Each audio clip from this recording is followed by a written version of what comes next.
Here's my Color Oops review. I have a couple of pictures here for the last few times I dyed my hair. I used Arctic Fog, Cosmic Sunshine, and Sunset Orange.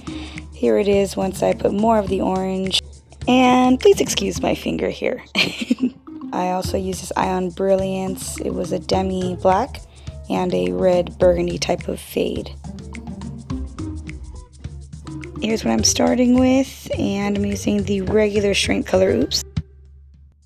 One thing I wanted to note here is the instructions. Please read them. It gives you a lot of good tips and times, especially with the washing period.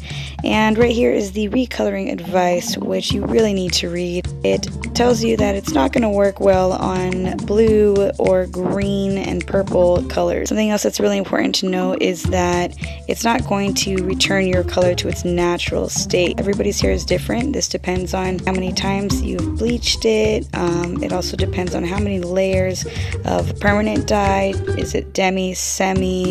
Is it box dye? Those are all things to consider. So I really suggest doing a strand test or just reading everything thoroughly.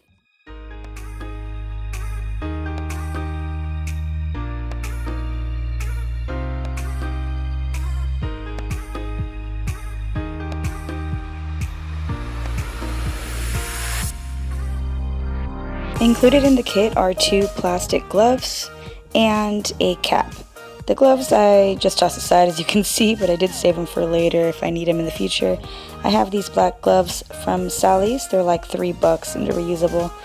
I thought I was going to need this bowl, but the solution's so watery you don't really need it. Here are some scissors for the cap and then some hair clips. And if you need an adult beverage to get you through the next 2.5 hours or so, why not, right? I can't stress enough how important it is to section your hair no matter what type of application, bleaching, or processing that you're doing. It's really important. And by the way, guys, this stuff kind of stinks, so be prepared.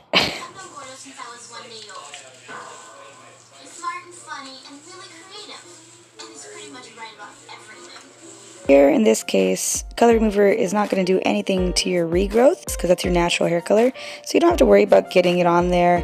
But as far as consistency throughout all of your hair, you want to make sure that you're sectioning really well.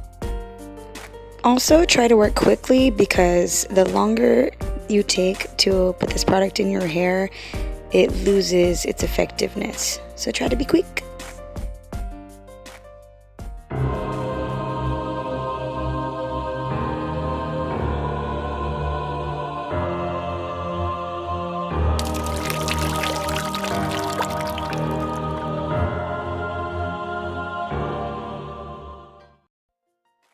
So here I'm continuing to just section the hair off, and I'm making sure to distribute the product evenly. As you can see, I'm using a brush. It's called a wet brush, and this is meant for use on wet hair to detangle. This is okay with this product because it's wet and thin. I do not recommend in the future, if you're bleaching your hair, to ever brush through your hair. It'll totally damage it. This product works with heat, so make sure your room isn't too drafty, the fan's off, and use the cap included. So you're going to leave this on for no longer than 20 minutes.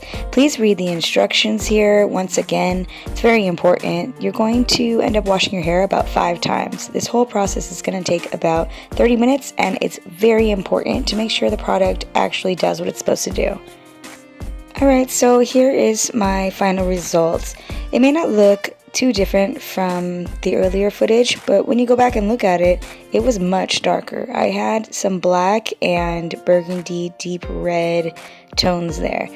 And as I was explaining earlier, this is not going to take your color back to its natural color. It depends on how many times you previously processed it, what you've done, and as you can see here, where I had done bleach bats before, it's going to be a lot lighter.